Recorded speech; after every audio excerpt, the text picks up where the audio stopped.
Understand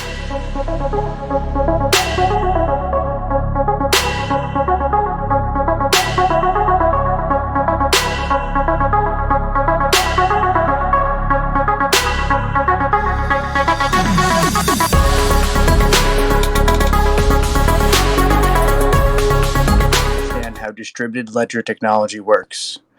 And two, we intend to one day run hardware to provide infrastructural support to the distributed ledger technology networks that we believe are ESG friendly and running a form of decentralized consensus. Now, we plan on hosting these spaces Monday, Tuesday, Thursday, Friday, starting at 3:30 Eastern Standard Time, and we typically keep them for around 2 hours. And on Wednesday, we host a 5 to 6 Eastern Standard Time space on a focused topic. If you could give us a follow on Twitter and a subscribe on YouTube, we stream these spaces live from Twitter to YouTube daily. And thank you, everyone who watches and subscribes to our content. So we're here to basically engage the community. So please, if anybody has a question, raise your hand. If you're curious about something, I'm sure somebody else is probably curious about the same thing. And so this is an open forum. Just please be cordial if you do come up to speak, and welcome to the space. And we can start taking people now. If you'd like to come up, if you could hit the request at the bottom left-hand side of the screen to request to come up to speak, and if you could hit the little plus sign at the bottom right to retweet the space, just so we could get more of an audience and people in here.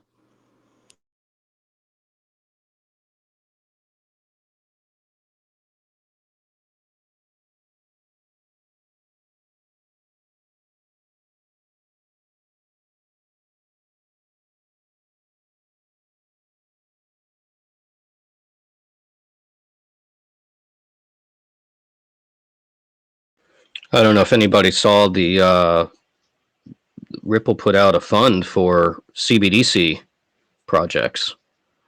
I thought that was interesting. I think they're really kind of pushing on that. You know, they've already got a couple trials going, and I think they have stuff going that they're not public about as well.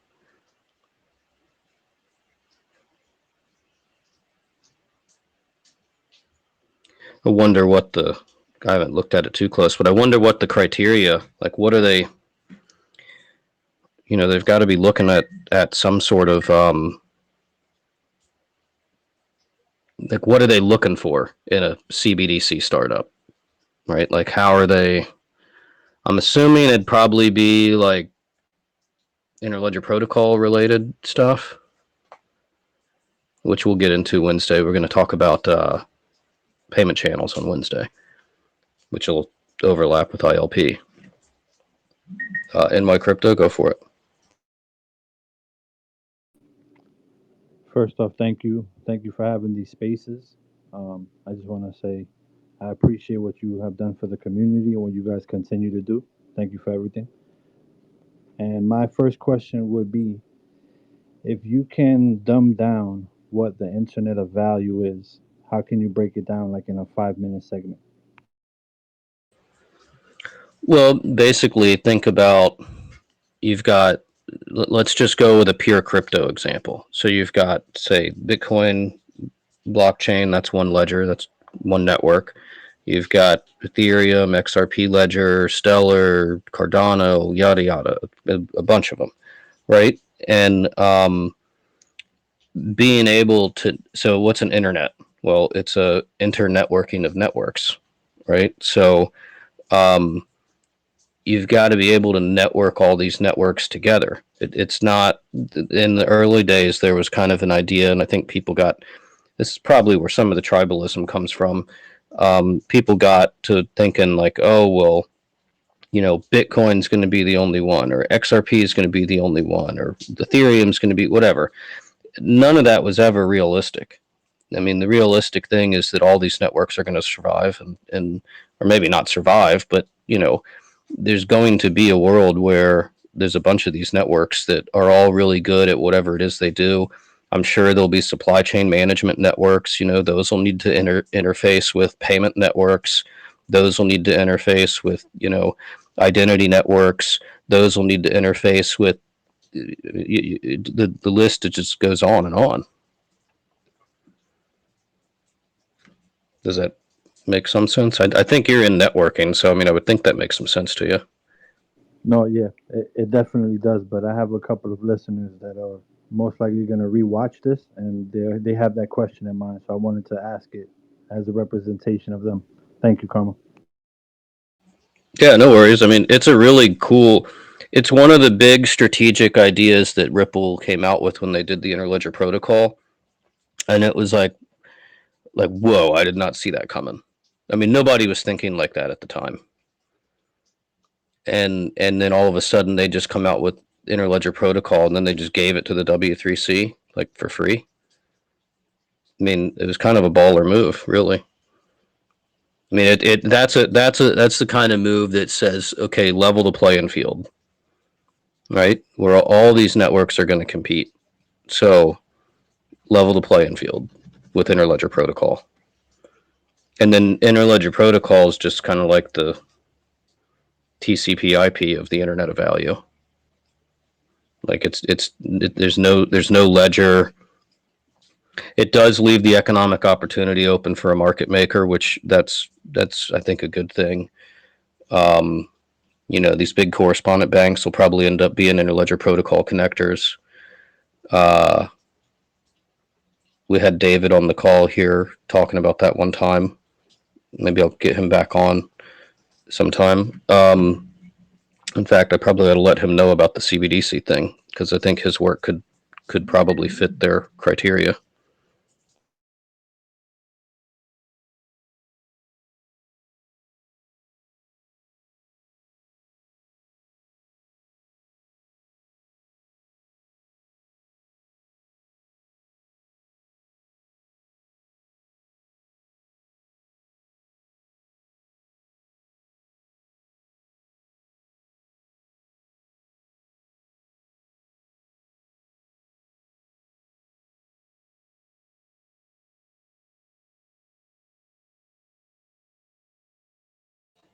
Anybody else got a question?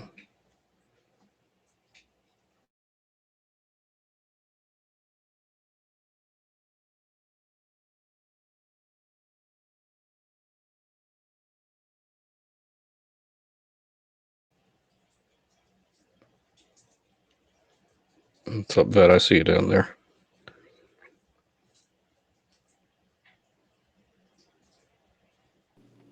Okay, I have one more, maybe just to keep the conversation going. So maybe I'll start off as a retail question. So as a retailer, as somebody who would just most likely deal with stable coins, like I'm gonna put myself in, let's say I'm somebody's grandmother. How does the Internet of Value affect me personally?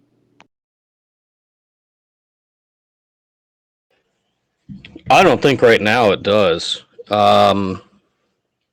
unless you're building something.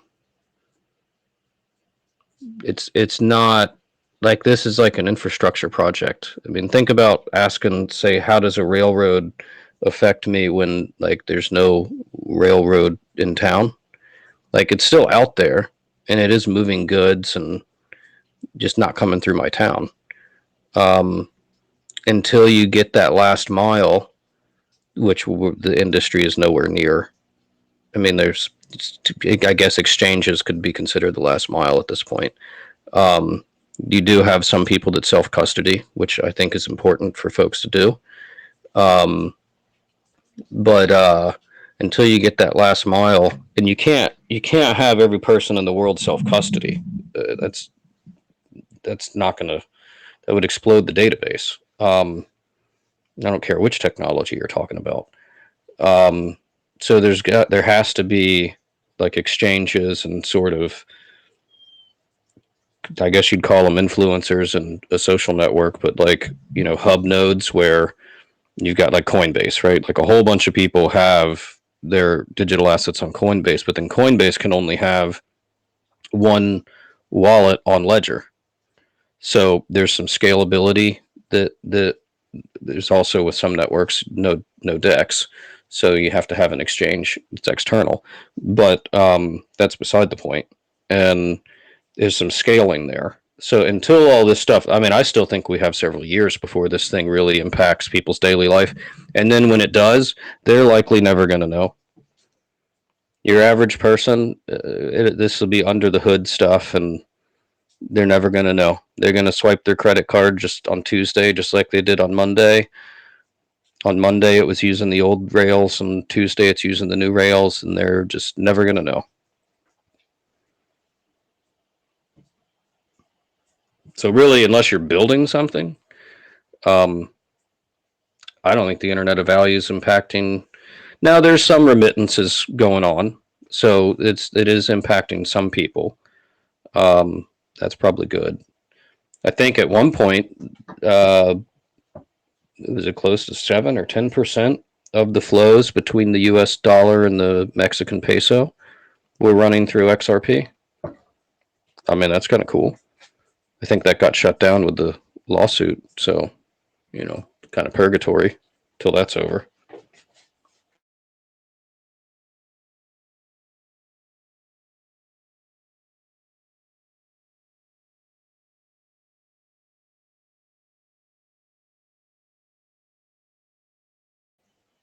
I mean, I guess in a nutshell, it's just still early. As crazy as it seems, like it's been 10 something years, um, it's actually still pretty freaking early. We don't even have laws. Like, that's going to impact the whole industry. People talk about for the last few years this institutional wave of money that's going to come in to the dude. They're not coming until there's laws. So, I think it's a good thing. At least it doesn't move fast, but geez, at least it's moving at this point. I mean, certainly for the last 10 years, nothing's been happening. Now this is a topic. Like crypto is a topic on the Hill. Like the executive branch put out a demand for all the agencies to get back to them in 6 months. Like there's deadlines and the court case. Like the courts don't want this case. The courts are busy enough. They want this case gone just as quick as they want the next case gone. Um, so there's timelines that have been set, or at least things that have been set in motion that have created a deadline. It's not a fixed deadline like December 31st or anything, but these things are going to get worked through, and I think then you can really see the industry grow. Then maybe give it a year or two for all the people that are building now. All of those companies, they're ready, right? As soon as the regulations, they're going to hit the road with their feet running. Give them a couple of years to run, and then it'll start impacting your daily person who has no clue. Yep. Speaking of the court case, Ripple filed its papers and it filed its response to the SEC's response of more redacted files, or redacting of the emails. I saw that, man. Dude, what's the word? Encourageable? Is that, or am I saying that right? It's just like I don't know. Redaction, delay, redaction. Oh, we're going to change our argument. Oh, no, we're going to change the argument again. At some point, come on. It's I've lost a lot of respect for the SEC through this case, and I started off with a lot of respect for the SEC. So it's just what it is.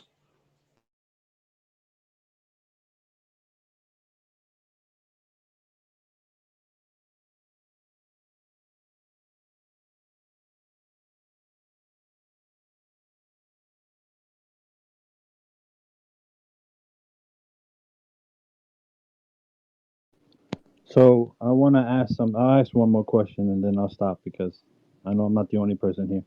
But so in terms of business, because I'm glad that when I asked the retail side, you kind of shut me down and said it's really for people who want to build.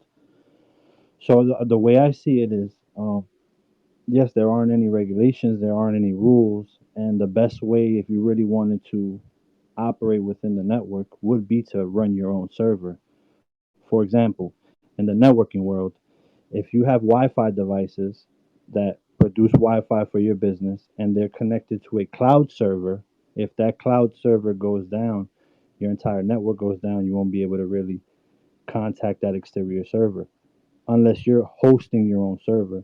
And I think about that in a financial way, and I go, if I really wanted to participate in this internet of value, I would want to run several servers that are connected to that internet of value so that there is no outside interference and everything is interior. And if something goes down, it's not centralized. Yeah, that's a big deal. Um, we're going to try and get to help addressing that problem and making it easier for smaller projects that are just starting up to be able to basically at least cover their own project's ledger load, and then maybe ultimately teach them how to run their own ledgers so that they can. Because yeah, if you're really running a project, on a ledger, it doesn't matter which one. Um, you do want to be running a node. Like you want to. I mean, if you're telling your customers, "Hi, I'm a connection point to this ledger or this network," then I think you probably ought to be a connection point and run your own node. It's, it's almost a duh. I don't know that a lot of people think about it that way because for a long time there's just been free nodes up and the traffic on the ledger hasn't been so high. So it's been easy for small builders to just kind of tap the public networks. But we saw what happened in December, so that's not going to be feasible going forward. And I think it is responsible. Like if you're running, I don't care what kind of service it is, NFTs, you probably ought to be running a node. It's not like at least with XRP Ledger, it's not like you have to build a gigantic server farm to perform proof of work and stuff. Like it's if you just have a small project, you can do it rather reasonably. If you're gonna spin up a whole cluster and maybe supply load to a bunch of projects, okay, that's a little bit of a different story.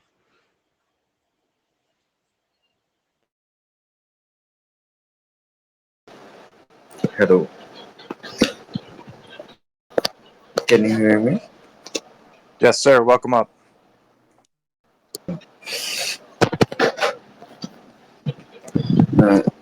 Uh, Hello. Hello. Do you have a question you'd like to ask? No, yes, I have a question.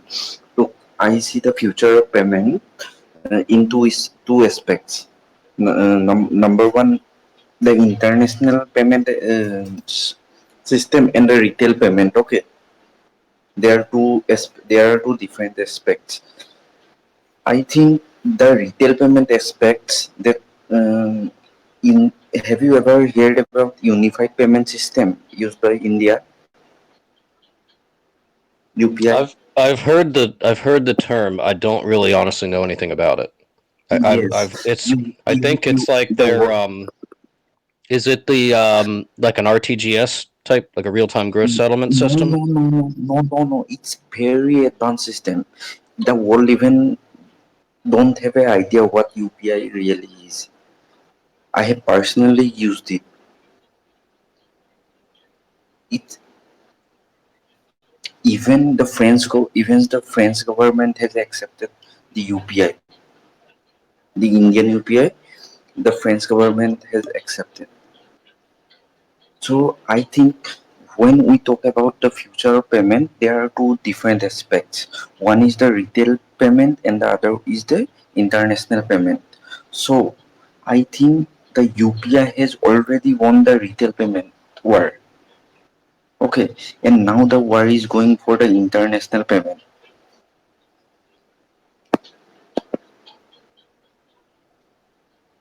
Okay, I have completed. So basically, is it a system that is going to help what either commercial banks in India connect to other No, countries or the central bank? no, no, no, no. It's for retail payment. UPI is for retail payment. It will help for like it will make the country, the society, the common people's cashless.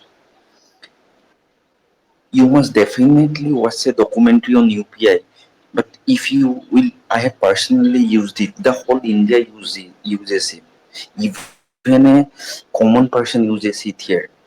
Now French government has accepted, UAE, United Arab Emirates have accepted, Bhutan has accepted. Every country is going to adopt UPI now. The retail payment zone, India has already won.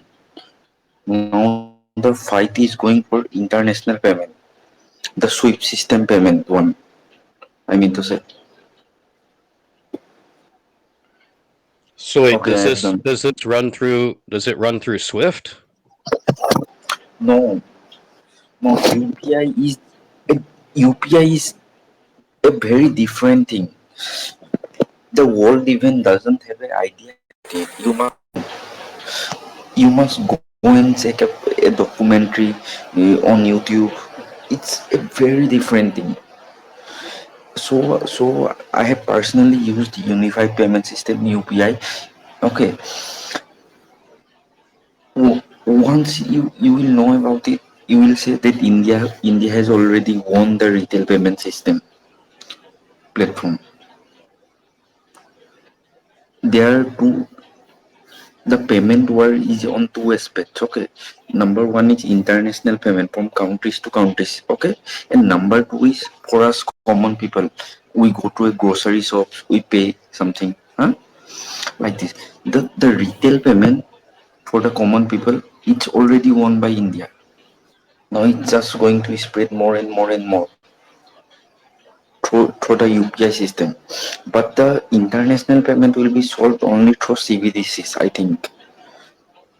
Okay, now. Well, I'll check it out. I think I've heard of that before. Um, Yes, you no, you have heard you yes, everyone has heard it, but you can't even imagine what it is. Every it's just mind blowing. Is it currently a settlement system within Indian banks, or is it? Yes, yes, it's in India, it's in UAE, it's in Bhutan, it's in France. France is going to accept it. Recently, in just 2 3 days ago, France has accepted UPI. It's France told that it will be the great way to the Europe. UPI But is it's. just a different thing. The world doesn't know anything about UPI till now. Are well, you see, Okay. this is one of those things where Internet of Value, like, there's going to be all sorts of different networks, Yes, centralized, yes, yes. It's decentralized. it's yes, it's definitely no. It's a centralized one. Okay, the banks control it. Obviously, money should be It centralized. it looks like this is an API sort of application that's integrated within the banking system. There No, is it. Do you know look. if it runs or is somewhat connected with Mojo Loop or XRPL by any Yes, chance? yes, yes, yes. Can you Can I tell elaborate you on that one real thing? quick? Yes, yes. Look, have you heard about Paytm, Google? Huh? Look, UPI was made by NPCI, National Payment Corporation of India. NPCI is a subsidiary of RBI, Reserve Bank of India.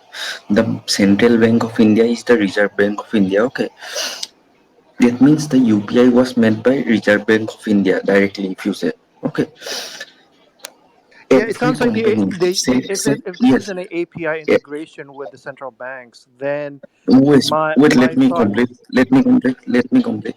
Yeah, please complete. Every yes, yes, yes.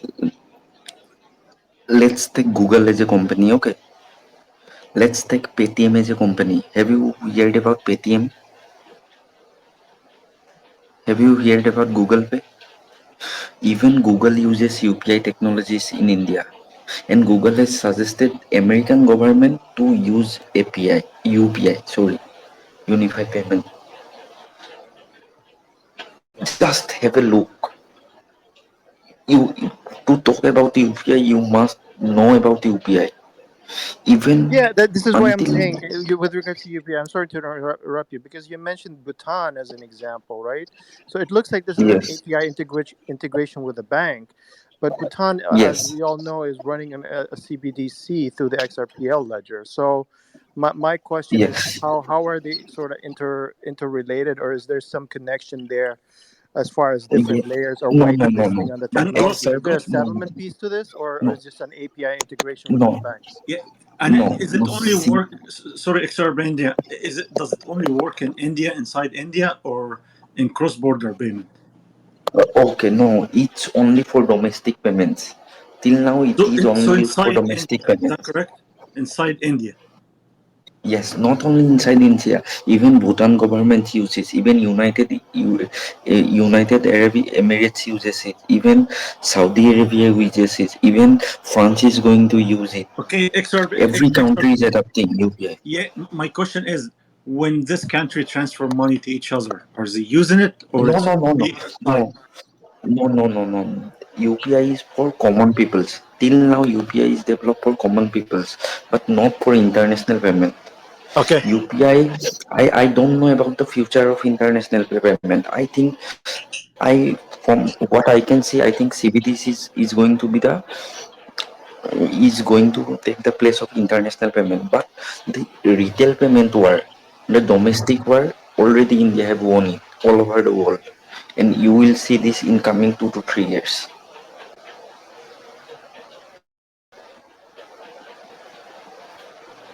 So XRP is I it really want like a money I transfer app? really want you all to see a documentary about UPI. You will get to know the world really don't know about it. Well, if you want to, Okay, you I'm can. done. If you want to, yeah, you got a lot of background noise too. If you want to, you can tweet it and then share it up top. Or vet. Sounds Okay, like you're looking at it. okay, If you want to send a link to the okay, docs or something, like the documentation. okay, okay. I will send the link and I will take scam detective 5. Okay, I will take him. You visit his profile and take the link. Okay.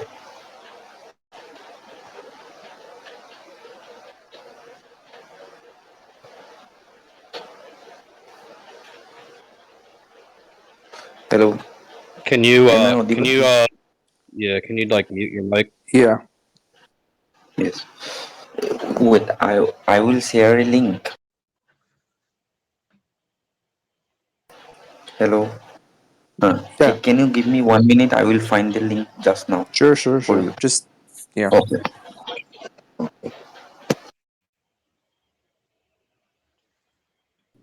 So I was reading an article and I saw that UPI is just a money transfer application.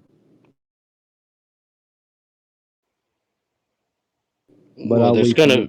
I'll wait for him to post his link to verify. But I just googled it, and I think UPI is just a money transfer, like you said, for consumers. So it's like maybe their version of like a PayPal or something. I think he was saying it's just for retail, but he thinks that like inter-central banks will still use something like a CBDC to settle between them.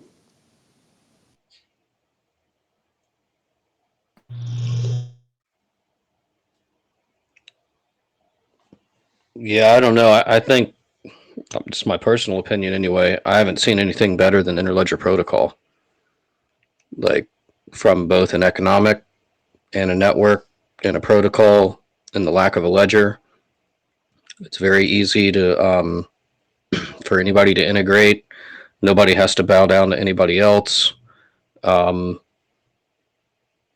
you still have the economic role for a connector slash market maker slash liquidity provider, whatever. That makes sense. And I mean, if you start going back to like the idea of just a single network, then you're back to the like one network to rule them all. You're no longer talking internet of value. You're talking like one network to rule them all. So everybody bows down to that one network. I don't think that's a really realistic outcome.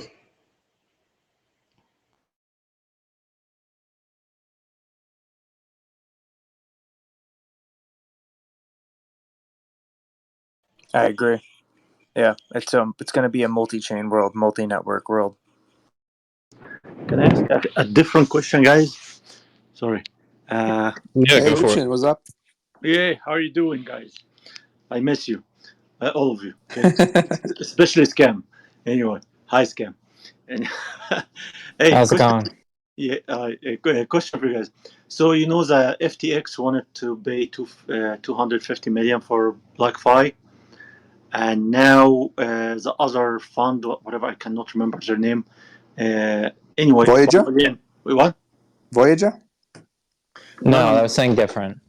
No, Okay. like Bombiliano and somebody else, they have their own fund. Morgan Creek Capital. Yes, Morgan Creek Capital.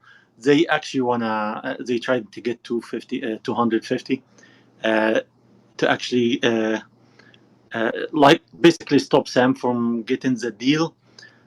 Is Capital Morgan already invested in BlockFi? Yes, they are. So basically, if Sam was able to get deal, they are gonna lose all their money in BlockFi. Is that correct? That's why they try to raise money.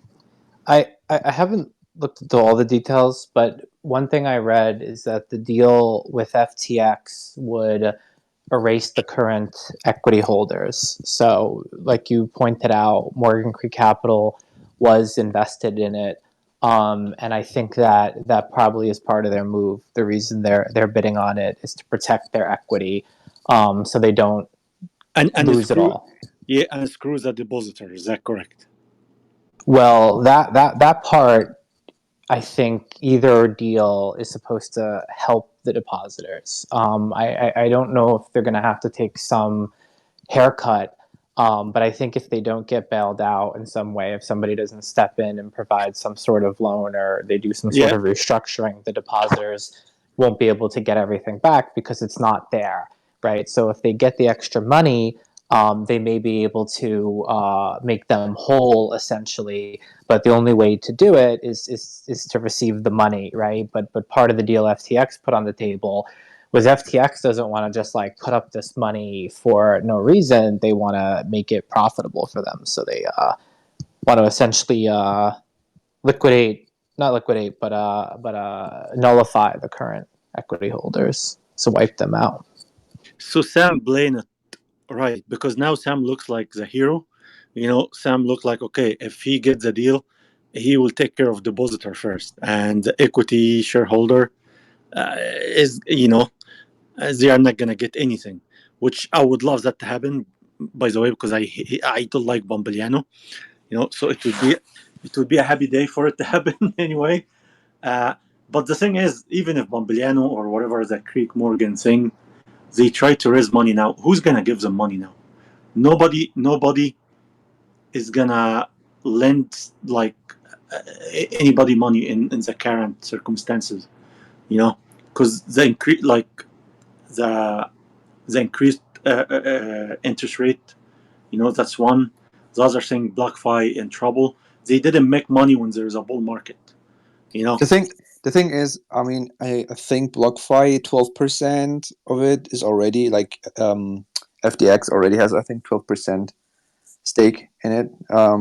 So for me, it just seemed at the first glance like he's just doubling down so that he doesn't lose the 12%. But the bigger problem is that all these people are kind of cross collateralized, so you don't want anyone to go bankrupt because you don't know like who's the next, and This that's But I this is think one of these things that really concerns me. This is like a crypto version of '08. This is yeah, this is where you get positive feedback loops, except they're going down. They're taking I, the I, market I down. think like I think FTX is backed by somebody. I think Sam is just a face. I really do. Like I don't believe that Sam came out of nowhere to be like this monster. You know, uh, he's backed by somebody. Somebody's big, like banks or something. Okay, and let me tell you something. There was a crypto exchange. No, no, no, not crypto exchange. There was a news, but it disappeared now. Goldman Sachs downgraded Coinbase to sell. Okay. oh, I saw that, yeah. Yes. What did I tell you before? Goldman Sachs is gonna actually. I have feeling Coinbase is gonna be acquired by big banks, by big bank. Yep. And Egyptian, Goldman the Sachs funny saying thing is that that Coinbase's sell, you know, it's one like, okay, let's keep shooting them to make it even go down. That's how I feel it.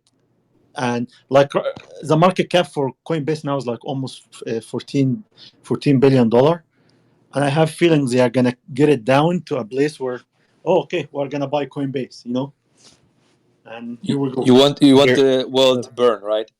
you're Yes, yes, probably right, Egyptian. I mean, I figured. I mean, you've already look at Kraken. They're trying to get a banking license, yeah, so you're gonna have a convergence between these exchanges. They're either going to converge with exchanges or brokers, broker dealers like Fidelity and I guess ICE is a different one because they operate exchanges, but that's different than a broker dealer. So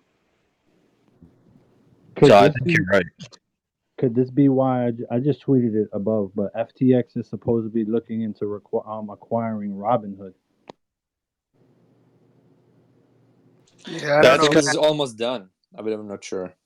that's because they want the deal flow. That's your retail investors, um, But and I also, don't Karma, know. if they acquired Robinhood, wouldn't that be a way for them to bring in income without it being via trade and via investments? Well, the way Robinhood makes money is, in some sense, this can be a. Actually, no, that I've never really thought about this. So, the way Robinhood makes money is they take retail deal flow and they sell it to high frequency trader guys, HFTs, and the HFTs effectively front run the retail investors, and they take a little bit of the spread that they capture because they're front running the retail guy, and they give some back to Robinhood as payment for deal flow. And this is not terribly uncommon in the industry. People pay for deal flow. I don't know that that's the best way to do things, but it's done.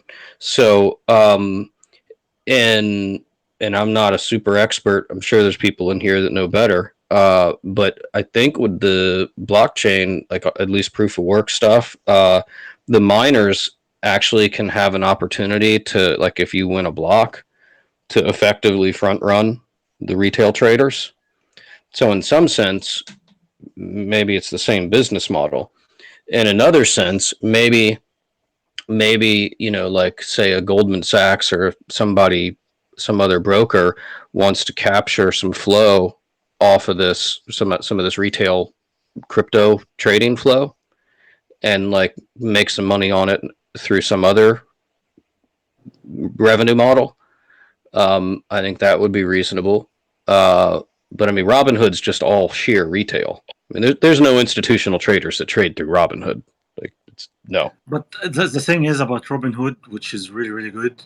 Uh, like their interface, I think it's the best you can ever find. Like trading in Robinhood they are good at making it easy because their interface is so easy to use. So like I think like as a business model it doesn't have any value, but sorry guys, but as a technology or as interface is the best exist. Like whoever designs this interface, you want to acquire these people, so basically getting Robinhood, you getting a lot of advantage over a lot of people. Yeah, Well, that's true. I hadn't thought about that. If you're thinking from FTX's point of view, yeah, you know, um, merging the functionality into a already existing and adopted, and people are already trained on how to trade through Robinhood, right? Um, that's certainly a source of, if I was like on the acquisition team, I think I would agree that would be a source of value. Yeah, so the thing that they did with it is they gamified it a lot. They knew their people that they were targeting were really younger generation type people, so they gamified it quite a bit. So I agree with that. But the other thing is you have to realize what Carmen was explaining is called payment for order flow, and there's been a lot of talk in the U.S. About making that potentially illegal. They want to crack down on it, And that's one of the reasons Robinhood stock has been so hard hit, is because that's their whole business. So their entire revenue stream comes from payment for order flow, because they don't charge for the trades, essentially. So everything is coming from there. So if they were to make that illegal, their whole business is gone. But right now, until that happens, it could be a great acquisition target, right? Because you're getting them for other things like their technology. But I think even more important than the technology of the app is the fact that they are already registered and licensed exchange within the United States for securities, right? So at the same time, the FTX could be preparing to expand, into selling securities, not just stocks, though, in preparation for things like you heard Gary Gensler say today and been saying many times over, that he thinks many things are securities. If we start to get clarity that certain things are securities, it would allow FTX to still sell those as well. They could list it on there and be one of the first exchanges in America offering coins that are considered securities, because people will still probably want to trade them potentially. So that would give them, an opportunity to do that as well. And the scam, there is Very, very good point. yeah, Very there's one more thing. It's also I think FTX is gonna list American stocks on their international exchange, if I'm not wrong. And maybe they can use the interface of Robinhood on their international exchange, because their interface hands down beat any interface in the whole market. Egyptian is a fan. No, seriously. Use Robinhood interface, or use Webull. Like right now, I use Webull because I I'm more. I understand more now about trading, so Webull for me is better now. But the experience in Robinhood is even better than Coinbase. Way better. It's an easy onboarding process. Yeah, it's onboarding and even ordering. Ordering is so easy. They make it so easy. And that's why, if there is value in Robinhood, it is the user experience. You can also trade crypto on Robinhood, right? Yes, Is that's this correct? Yeah. and Yeah, but only certain coins. They it's don't way allow Yeah, more. yeah. easier, way easier than even Coinbase.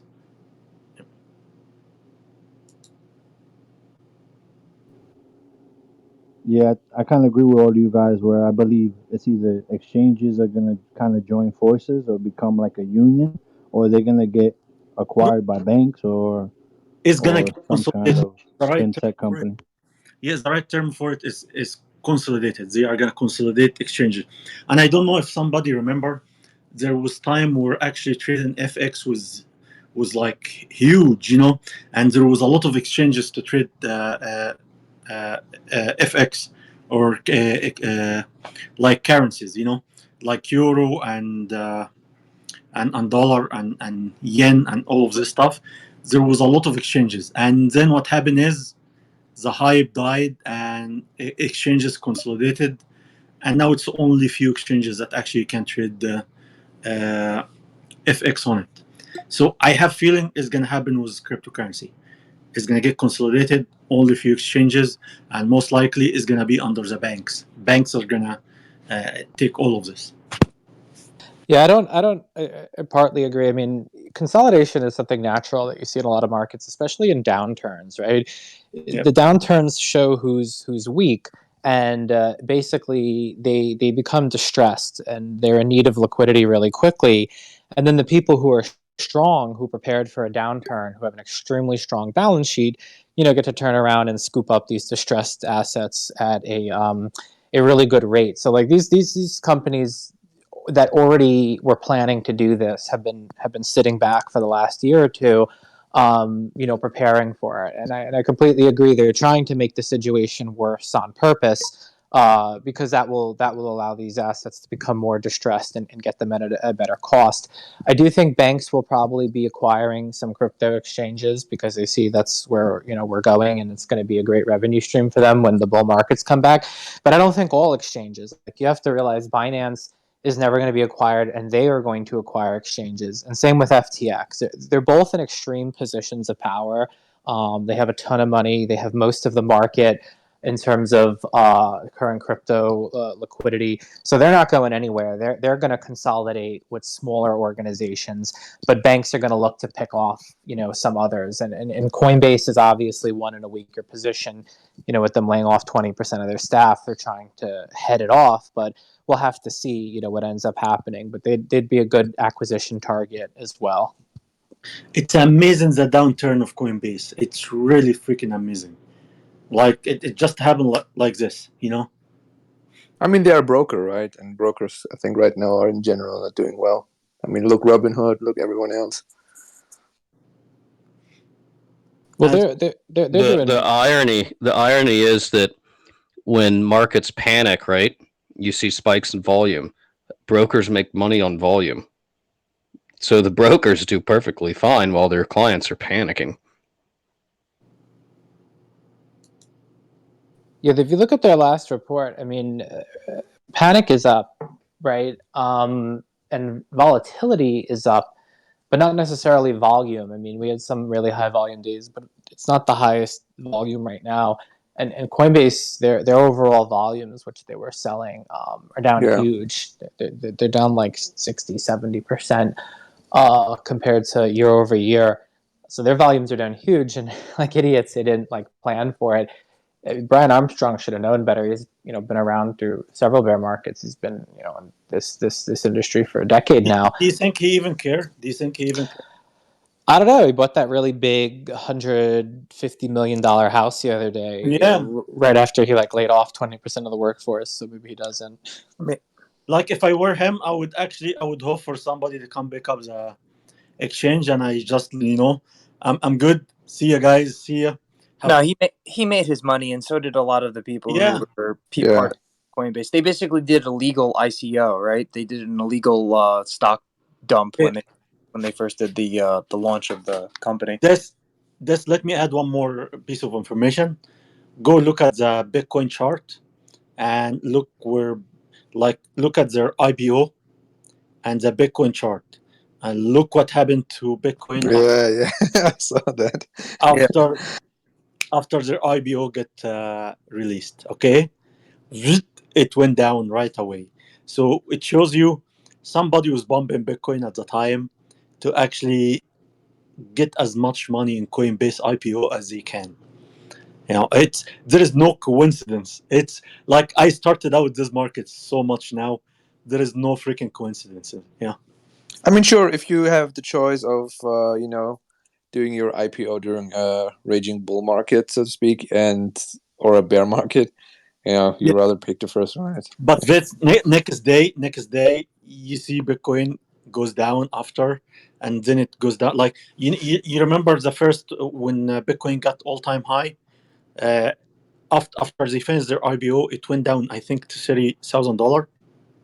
But then in last November, it came back up again. But it's just funny. They did their IPO and then Bitcoin price went down, sharply, which tells you they were bumping Bitcoin so they can get as much money as they can in their IPO. You're right. I just listen. I just like to interrupt. I want to say thank you to everyone who joins and comes to speak with us. We wouldn't be doing these if it wasn't for everybody that finds them valuable. And we host these spaces Monday, Tuesday, Thursday, and Friday, starting at 3:30 Eastern Standard Time. And on Wednesday, we host a 5 to 6 Eastern Standard Time space on a focused topic. This week, we actually have somebody who Karma actually knows pretty well, who is in the derivatives market, who's going to be coming to speak with us on Wednesday of, I think it's the 29th of this month, yeah. Yeah, that's not this week. We'll push them out a week. Oh, well, we're going to do payment channels this week. But yeah, also everyone, it's an open forum. So if you have a question, just raise your hand. If you're listening on YouTube and you want to participate, you can always join the Twitter chats. We're at ledgerscale, and this is an all-volunteer effort. So we're operating as a nonprofit foundation. And if you'd like to support our continued efforts, you can donate currently to our crypto addresses pinned at the top of our Twitter profile. and I think they should be, or maybe they're not. I don't know. We'll get them up at the top of the space, but and then we'll have other ways to donate in the future. We're still working on that. Yeah, and if you listen, and if you do donate, and you want your name to be in a shout out, put your username or your Discord tag or whatever you would like in a the memo tag of whatever transaction you do. But thank you again in advance. I'm sorry for changing the subject as well. No problem. I have a Guys, random question. Do you take Bitcoin donations? Yes. Yeah. Whatever anybody wants to donate, we're not going to be. This is Internet of Value, man. There's going to be all sorts of networks. There's no, I mean, granted, I probably know more about XRP Ledger than the rest of them, but it's all of them. So I have a question. Let's bring it back to, let's connect Internet of Value to what we're talking about, banks and exchanges. So do these exchanges like Coinbase and Binance, do they run their own servers at the moment, or is that confidential data, or would it be wise to run a server? What type of servers? What do you mean? They're running tons of servers, of course. I mean, let's say the top 10 coins that they have. So let's say that some of them have XRP servers, some of them run a Bitcoin node. Like, would it be beneficial for an exchange to run a server, or would it be beneficial for a bank to run a server if they are going to acquire an exchange? Yeah, 1000%. They have to be running the nodes, because there's no other way to know when people are depositing coins, which are happening thousands of times a day, if you've actually received them or not, right? You have to check the state of the blockchain. And the only way else to do that is trust somebody else and query their node, right? And that may work for some users, right? Like, a lot of users have a wallet that's connected to somebody else's node, and that's fine for the small amounts they're transacting in. But a big organization like Coinbase, if somebody figured out that they were querying their node, for example, due to the high traffic and the IP it was going back to constantly, and then wanted to do something to mess with their node and the information going back, it's a potential attack vector, right? So Coinbase is now trusting another node that these states are correct, right? You could potentially, let's say, deposit 1,000 Bitcoin or Ethereum or whatever onto Coinbase, and then know your own node is going to be the one that gets queried to confirm it's there, and have it return something that's false, and now they have to credit you on their centralized exchange, and you could, like, theoretically move those into another coin and take them off the exchange. Like, that's the attack vector. So you have to be running your own nodes, and even more than one, to be redundant and have load balancing, so you can keep up with the queries and keep the system fast.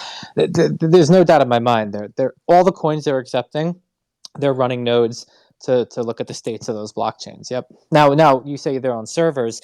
It doesn't have to be theirs. They probably are doing it on their own hardware, but you could be doing this on AWS or Microsoft's cloud computing system, and renting dedicated servers and running them on there. And one server can run nodes for multiple networks depending on that network and the requirements of it. Well, I know Vitsi suggested hardware, like buy your own physical hardware, and that's what his suggestion was.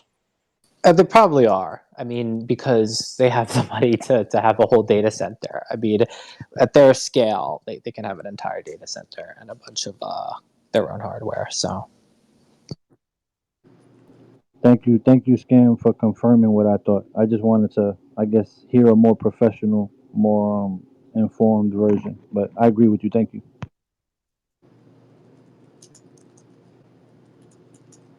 I'm trying to find this. I think it was from the Bank for International Settlements. You guys were talking about banks and crypto exchanges, etc. I think we've seen a lot of talk alluding to the possibility that a lot of these crypto exchanges may become banking entities and fall under the purview of a lot of the regulations that exist right now within traditional banking.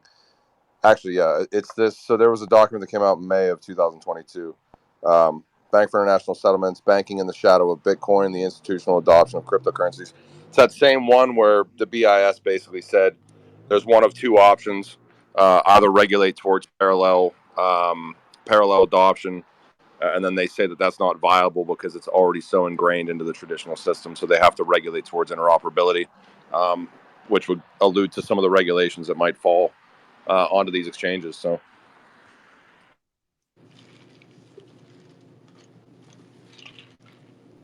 King, if you find that tweet, can you post it on the top? I think I saw that too, and I mean, we were just talking about this. Like, it makes all the sense in the world. Yeah. I mean, right now these exchanges are, let's consider them marketplaces for beanie babies, right? Like, not that nobody gives a shit. We're all here, but there's no rules around beanie babies, and there never will be.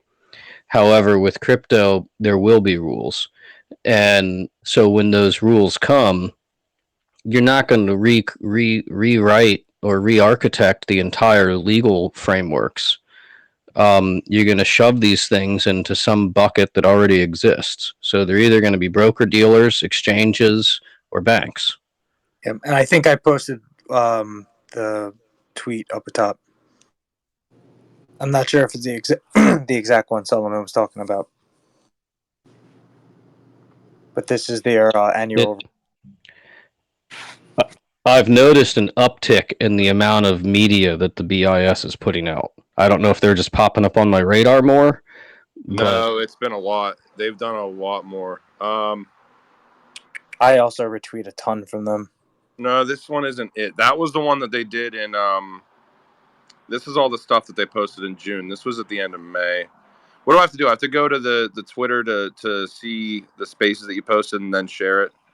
You have to go to the tweet, and when you hit share to space should be an option. All right, I'll do it right now. But it has to be a tweet first, but it sounds like it is. So you can't just like share something to the space. You have to tweet it, then share the tweet. All right. Yeah. Shit. Yeah. No. There's been a ton more that's come out from the Bank for International Settlements over the past. They just released a report yesterday. They released their 2022 report just yesterday. Yeah, their annual or the Yeah, that's what I posted that up top. Yeah. I also posted another like tree infographic they made. Guys, I see the European actually are making progress in crypto regulation. Is that correct? I think they mentioned the proof of work, but I cannot remember what they said about. What did they say about it? It's. I think some information emerged like the last 2 days, but I cannot. I do not remember what they say about it. Anybody knows? Not feasible. I haven't seen it in the last 2 days. They had it in something in Parliament like a month or two ago about banning proof of work, and they either removed it from whatever was being voted on or it wasn't voted for.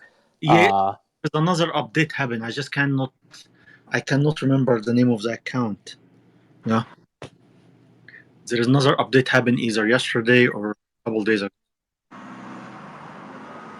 I just posted it.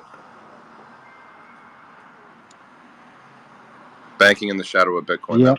Yep. I've seen this, Solomon. I'm pretty sure that's the one that talks about it. I know that's the one that talks about regulating towards interoperability, but I'm pretty sure it talks about crypto exchanges and regulating crypto exchanges in that way too. So.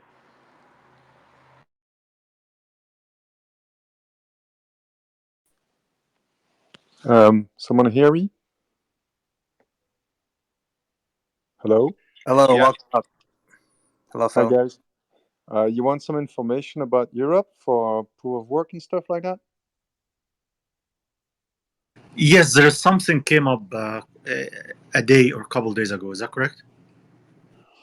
There is it was, I think, more about, I don't know if it's about proof of work. The only thing I heard about proof of work came from Christine Lagarde some days ago, a bit earlier even, that she said that all the CBDCs and stuff they were working on, they were absolutely not related with Bitcoin in any way. That's for sure. so it won't even used as a reserve value or stuff like that. For them, a Bitcoin and proof of work are related, are just coins that are speculative assets, and that's it. That's their vision. And the next cryptocurrency world, where you will use CBDCs, that's what will be pushed by banks and central banks. And maybe they will work with some private companies, but it depends on each state to decide how they will implement it. There is no consensus on everyone will use the same kind of technology to make the CBDCs. It's just based on the proof of concept they are currently continuing now. France is just for the moment. France is just working on it. They have some tests done. Also, in UK. But there are some regulations that came with MiCA, which is the new regulation in France that might be adopted by some other countries too. And they want to Hey, regulate the quick question Yes. about that one with France. Does that have anything to do with the payment system that they're using in India, UIP?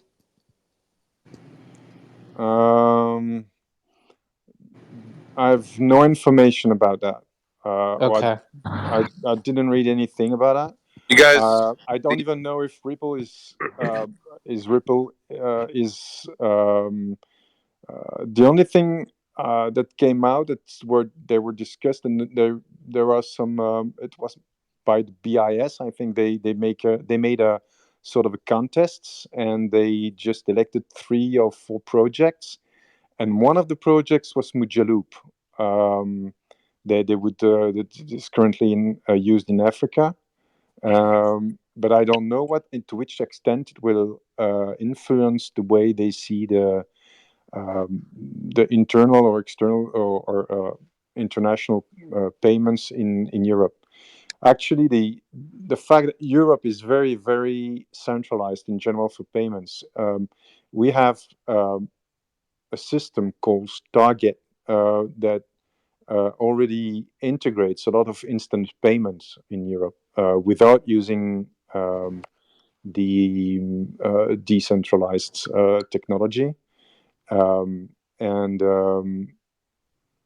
the IMF put out a pretty comprehensive, well, fairly comprehensive document. I think it was yeah, June 1st that laid out pretty much, well, I would say probably 90 to 95% of the CBDC initiatives globally that are going on right now, all the way from live to, I think the next benchmark down was proof of concept. The next one down was experiment phase. There was like 4 different phases, but they broke it up between retail and wholesale. But I wouldn't listen to a ton of the narratives the narratives that they're putting out are sound central bank money to manage fiscal policy in the digital era, which these central banks have proven that they can't manage money soundly. So they're certainly going to be doing whatever they're going to be doing from a central banking standpoint. But the Bank of France, like literally, I think this was a year ago,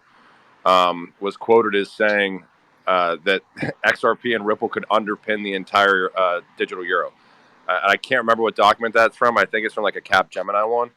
But they've got all sorts of shit going on under the hood, I'm sure.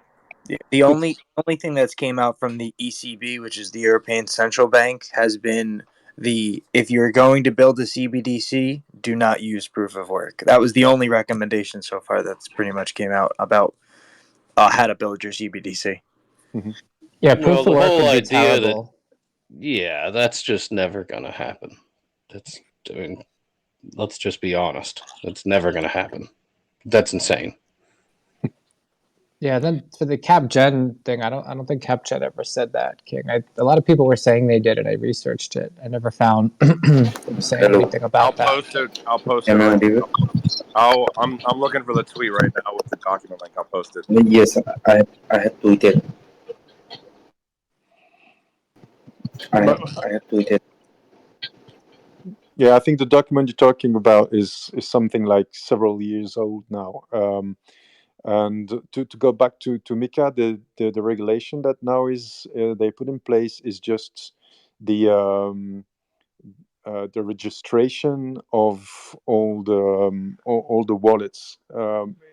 That's on first on the exchanges, and I think the rest will be that if you want to do an off ramp, an on ramp, you will have to have a registered wallet. Otherwise, you won't be able to transact. This was just the Netherlands, though, right, Phil? It's currently, I possibly the Netherlands. The UK said they won't do it. That's the latest info I have, and I've seen in an article recently. And in France, I think they will follow that. They even are thinking about Mika 2, which actually would regulate NFTs and DeFi. But it will be that's what I it's a something I said for at least 2 years now, that actually they won't leave people just send money wherever they want without knowing to whom you're sending your money or from whom you're getting your money. It's They will just act like the banking system is doing now. I think it won't prevent from having fast and effective systems, but I think that the fisc and the states want to keep sovereignty of money. That's a really declared goal. That's what Christine Lagarde says. She said we will push the CBDCs, and they will be the only or nearly the only ones that will be accepted. Uh, she was even talking that the stable coins were something like an hybrid stuff that they don't know what they will do about it. They're tolerated for the moment, but they might come with some regulation in the future. And all the rest, she said, all the rest will be like just speculative assets that will be regulated by something else. But it will, in her mind anyway, sorry, it said that Yeah. she will never they will never accept it as money. Period. Yeah. So the 2021, not a few years old. It was last year. Oh, that one was last year. Okay. Yeah, so the U.S. also in one of their bills, going back before, like the one that was recently proposed by Senator Gillibrand and Lummis, they somebody had put in something similar to about the addresses and needing to identify, like when you're sending to an address, that like you control the address and proof of it and so forth. But that bill never ended up going anywhere. The funny thing I find about that is even if that's internationally adopted and all major governments require that of all exchanges for all coins, the funny thing is, well, I guess it's different for ones that are like account based, like Ethereum and XRP, right? But for cryptocurrencies that are UTXO based, like Bitcoin and Cardano and stuff, it's actually kind of funny because you could identify that you own an address, let's say, because you don't want to tell them who you're sending to or paying to or whatever, and you can send to that address, and they can force you to provide that information before they let it off the exchange because it's their own walled garden. But the second you have that in, an external wallet, you could do whatever you want with it, right? So then you could send the payment somewhere without identifying it. So you'd kind of need to like hand in hand also ban external wallets, which I've heard talk of too in several different countries. Even the I've heard U.S. that, and I think that's a really terrible idea. But I've heard it. I've heard it here in the States. I've heard it in I think it's a terrible idea. Right. Yeah, me too. It's just the thing is that first piece can't be enforced without the second piece. I mean, you could theoretically do the first piece, but it's pointless. It's the stupidest thing ever because, like, Coinbase wants to know who I'm paying. It's like, okay, no problem. I'm paying myself. Here you go. Here's the proof I own the address. Boom. I send it to the address. And then once it arrives there, I send it wherever I want. No one's asking any questions, right? So you get around it with like, very little effort. Yeah, I mean, I've seen the old send this exact transaction amount to prove you the address method. Well, back in the day, like with ACH, to confirm like an account was yours that they were going to debit, they used to like deposit a very small penny amount in there and then say, okay, tell me the penny amount.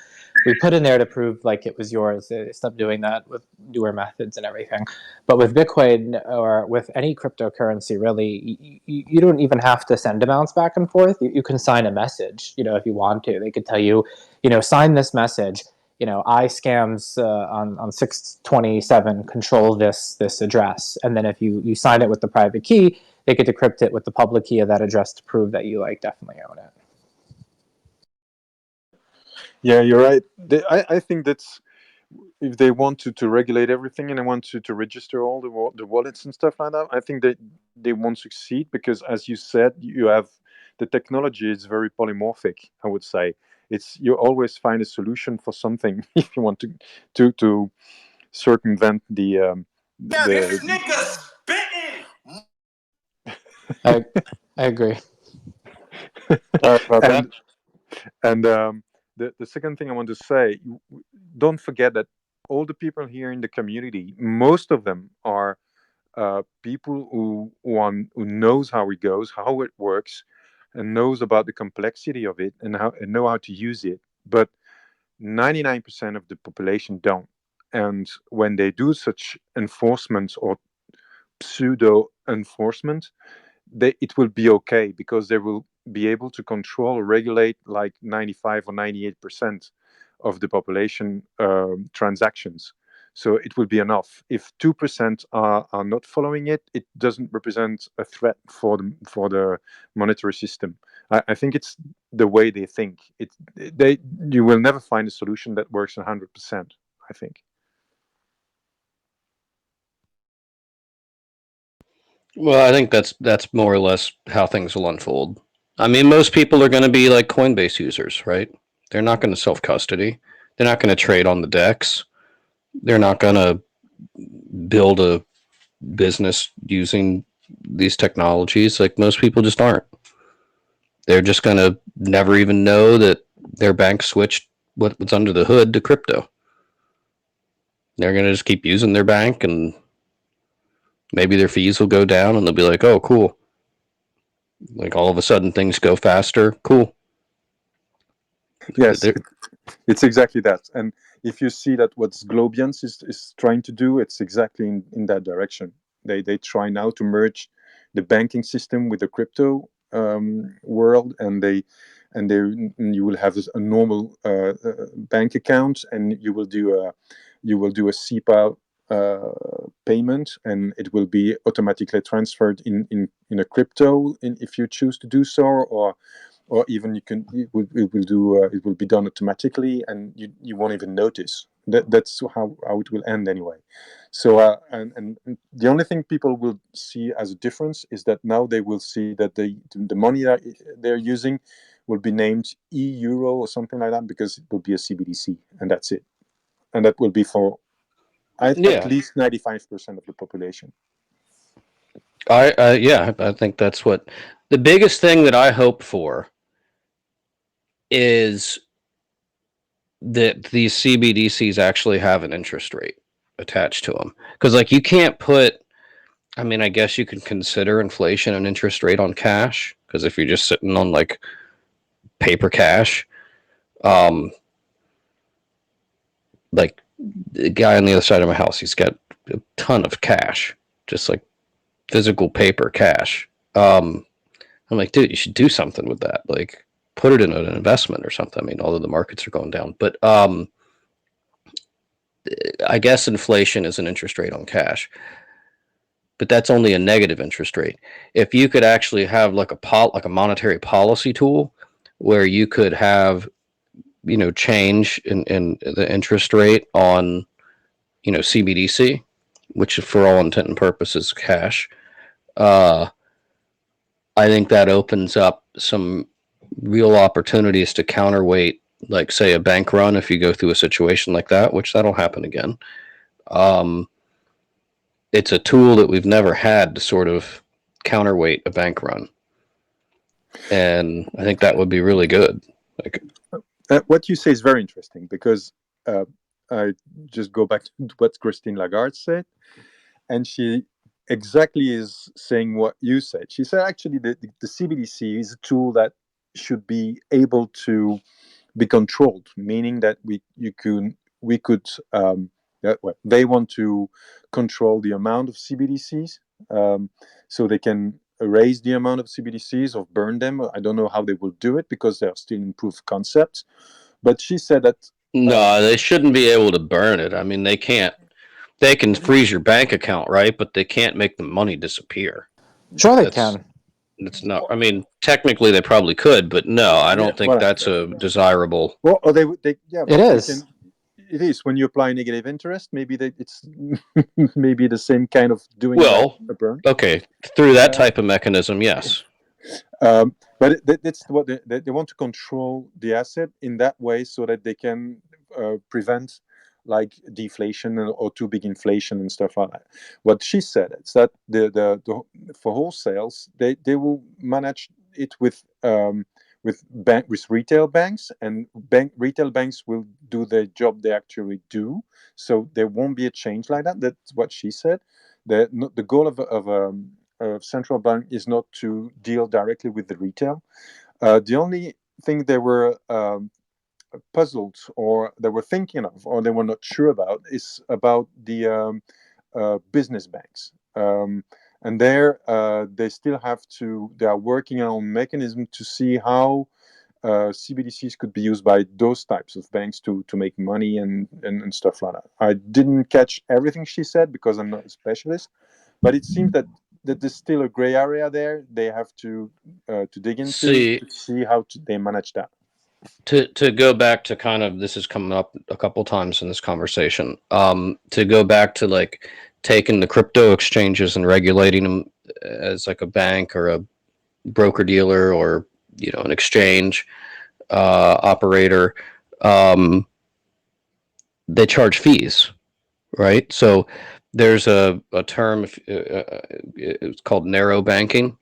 So the difference between fractional reserve banking and narrow banking, fractional reserve banking, 90% of the money is not in the safe, right? Narrow banking, think more like crypto exchanges. I mean, they're kind of already doing this business model. In narrow banking, 100% of the funds are in the safe. And uh, fractional reserve banking, they charge interest, right? And they make a spread, and they'll sometimes, give the depositors a share of the interest income. I mean, at 0%, it doesn't matter, but that'll not always be true. With narrow banking, the bank actually just charges fees. So it's a lot like an exchange where, you've got a fee for deposit, you got a fee for withdrawal, you got a fee for a trade, you got a fee for, and so it's a fee driven model. And I could see a world where, even some big banks like, say, Bank of America or JP, we'll just take Bank of America because they've got a broker dealer and a bank and probably some other things. And, they have, like, say you've got a couple of accounts at Bank of America. Maybe one has your, just your spending account, your bank balance, whatever. Maybe one has your investments through the Merrill Lynch side, and maybe another has your crypto. And, like the Merrill Lynch business model is different than the Bank of America business. I mean, they're already running two different business models. So, to throw a third on there and a fee driven business isn't that crazy.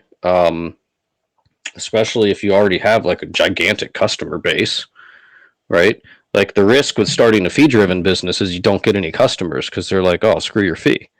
But dude, these big banks, they've already got so many locked in customers. They're not going to go somewhere else. You think you're going to shut down your Bank of America and your Merrill Lynch accounts and like move everything over to a crypto exchange? No, not happening.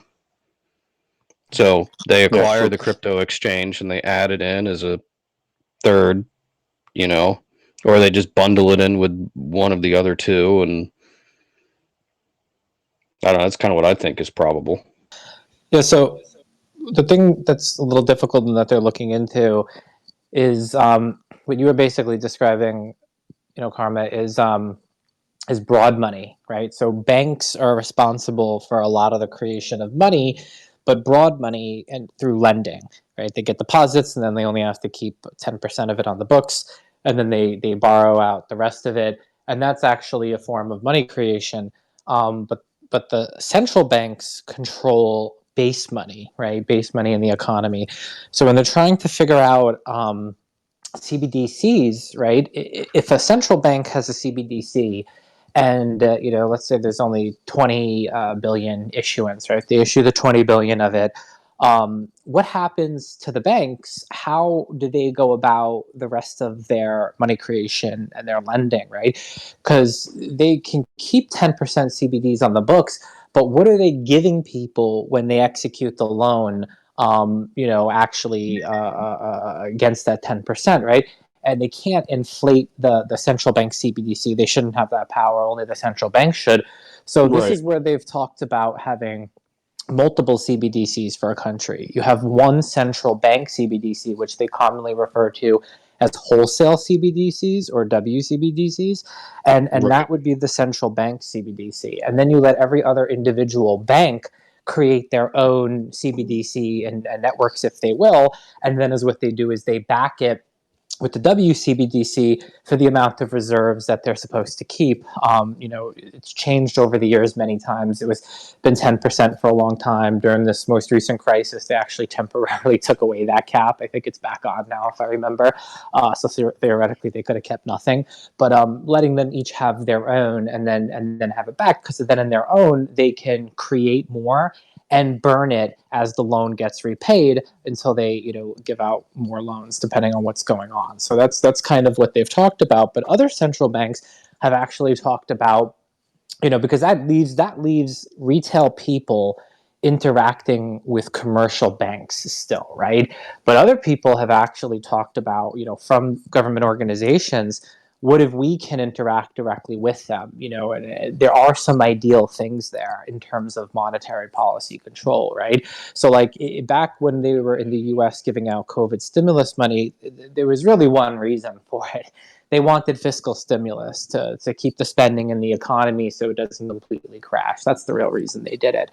And if a central bank, the central bank worked with the federal government to do that, because the central bank has no money, has no way to get money in the hands of retail people. They need the government to do that, so they can provide the government with money, through the regular treasury function, and then they can go ahead and they can then have the government hand it out to people. But if a central bank was issuing their CBDC directly to retailers, they could drop it in everybody's wallet. That $600 could just be dropped in every single wallet there is. And then furthermore, the way they control monetary policy today is by raising interest rates, bringing down interest rates, which again, those are only short-term interest rates that only members of the Fed can participate in through the Fed window.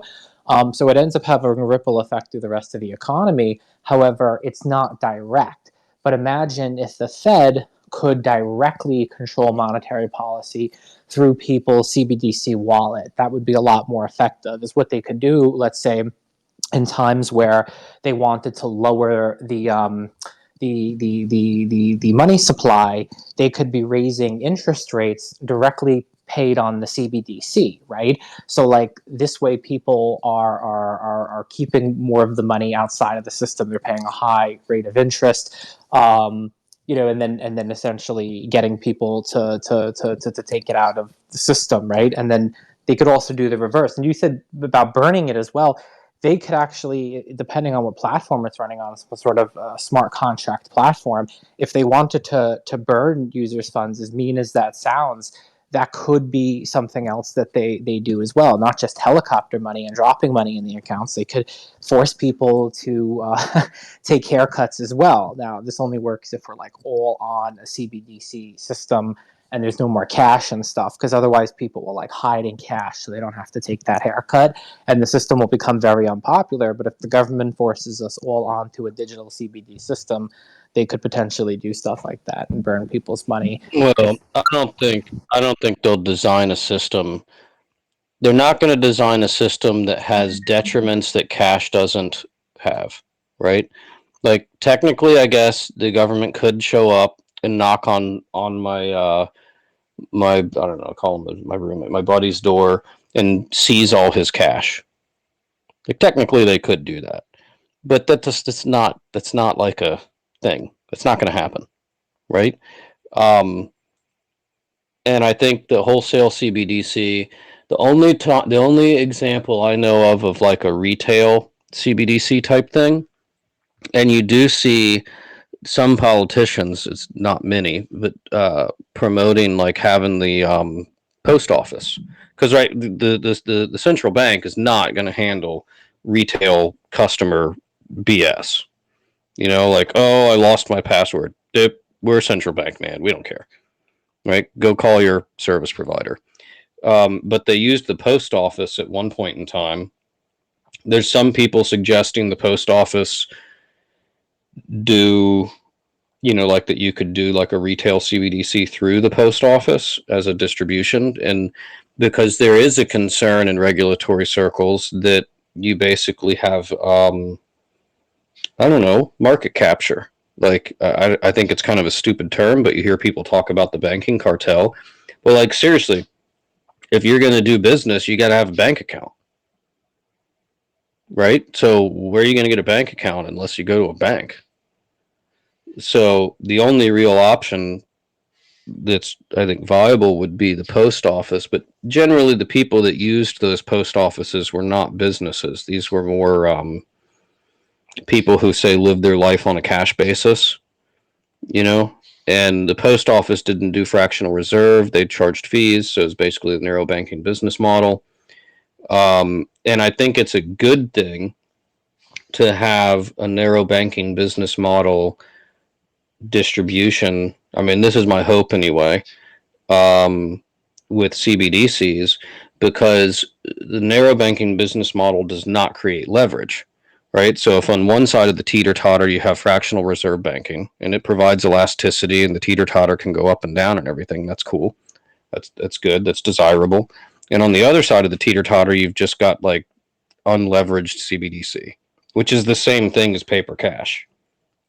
And I think it's good to have something on both sides of the teeter totter in terms of leverage.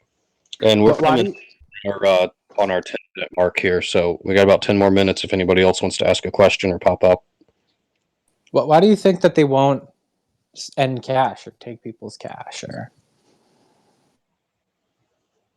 I don't understand the question. I mean, one of the things I said for the CBDC to work with their ultimate control, if they were to, fluctuate the interest rates on there or take money out of people's accounts, you said it would be inferior to cash, and I agree. But you said that No, I like think it would be superior to cash. I think CBDC is a chance to really improve basically cash. I mean, it can be digital. You can add interest rates. You can bring in new. There's other ones I don't want to go into right now because we're short on time and they would take too long to explain. But there's other monetary policy tools that could be created to help stabilize the economy and like counterweight like a bank run type situation, because that's your nightmare situation that you want to, if you're like a central bank, the last thing you want is a freaking bank run, right? On the commercial banks, you can't have a bank run on a central bank. They are the cash. So it's the commercial banks doing fractional reserve. If you don't have fractional reserve, if you have like a narrow banking business model where there's no leverage creation, um, it's basically just a reissuance of a CBDC. So like I'm a licensed bank, right? I've got an account with the Fed or the central bank of whatever jurisdiction, and they issue me, 100 CBDC, and then you're a customer of mine, okay? And then I issue you 100 CBDC, right? Now maybe you come and make a deposit. Hey, here's some dollars. Okay, here's some CBDC, right? Right? Like it's a one for one, no leverage creation. That's where I think from a systemic risk point of view, where it's one of the ways that I think improvement to the system can occur.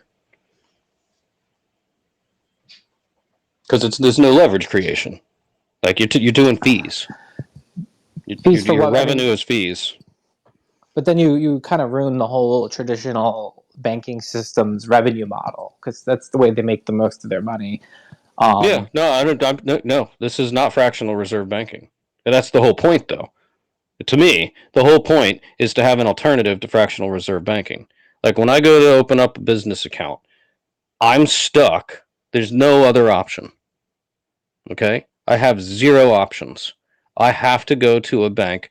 I mean, I use a credit union. It's a little better than a bank, but it's the same business model.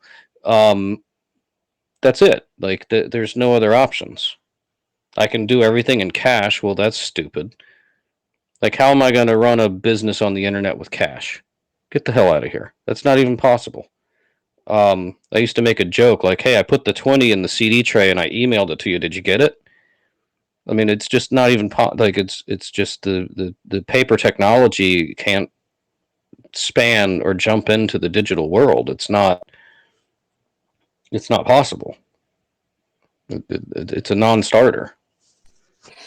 For your information, in Europe, in many countries, if you want to run a business, you are it's a legal obligation to have a bank account and to be a certain amount of money on that bank account to begin your business. Otherwise, you can't even a registration number. We call it VAT number. Uh, it's part of the package. So if they want to enforce the usage of CBDC, it's very, very easy for in Europe. Well, and I mean, it's the same thing in the States. Like when you go to register an entity, you got to have all the people's information. When you go to the bank then you got to go to the IRS and get like a tax ID number. Then you got to go to the bank and they're going to want to see all the registration information. They're going to want to see all the IRS information. I mean, it makes sense. Like it brings these businesses into basically a regulatory framework. I mean, we've kind of Yeah. touched on this several times through this call, but and I think that's desirable. Like we want regulations. Um, None of the Yeah. big So boys are going to jump in until there's rules of the road. of course, and that's why I said that if you want to do some as a retail person, if you want to buy things, and if anyone you want to buy something with is regulated, so will have to comply one way or another to that regulation. Otherwise, you can't buy anything. That's It's what I think. So yeah. I so mean, a framework is all about It's almost like think of like forcing cattle through a like a what do you call that thing? I have a thing in mind through like the when you dip the cattle. I don't know if yeah, you know what I'm I see your talking point. about. Yeah. Like you gotta force them through a scenario where the government and the regulators and the enforcement people have information to see like, hey, who's behind this, right? Like, oh, all of a sudden we're getting suspicious that maybe there's some fraud going on here. Okay, well, who's behind it? What's the IRS needs to know like how to tax you, right? So you have to have a tax ID number. The bank is basically an enforcement point, or in crypto, I guess you call it an on ramp or an off ramp, right? So the bank has all the information on who's behind this account. The bank, the IRS can tap the bank and find out, what was the cash flow through this account for tax purposes. I mean, they don't really, but they can. And so banks actually play a very important role that it's probably underappreciated. I mean, you don't want an absolute free for all. That would be ridiculous. Yeah, it's true, and even now already, I've used Bitstamp a bit here in Europe, and actually the now they Bitstamp has received, if they want to do some business in Europe, they have to be registered, and now it's the case. And actually, the IRS, or the European one, would say, they they don't even ask you. They would just directly contact Bitstamp and say, okay, give me all the transaction of Phil. I want to see what he has done, and I can't do anything about it. They just have to ask, and they can get it if they have any suspicion, of course. But they could do it. Well, of course, there are some limitations because in Belgium it will be under the injunction or something of a judge. Yeah, injunction. Injunction of a judge. But anyway, they can have it if they want. So I don't understand the narrative of I would say the maximalists, who said now we can do anything outside of the system and we can live outside the system. There is no problem. And so, there is currently it's still possible, but I think in the future it won't be. Or at Yeah. least, Yeah, I would agree with you. I think it's about time though. We've got to wrap this up here. Yeah, thank you everyone for coming, and to everyone who watches these in the future. If you could, please don't forget to give at ledgerscale a follow on Twitter, and if you could, turn notifications on so you know when we're going to go live. And subscribe to our channel on YouTube because we're streaming these spaces daily. Yeah, and we do appreciate everybody joining and your participation, questions, and if you'd like to support us continuing these efforts, then again, we have currently we have the crypto addresses for various networks pinned to the top of the profile, and we'll add some other methods down the road. And thank you all for joining, and we'll see you tomorrow. yes, thank you. Very interesting. Anyway, thank you. Thank you guys for coming. And if you want a shout out, if you want your name to be recognized, if you do a donate, just throw your username or whatever.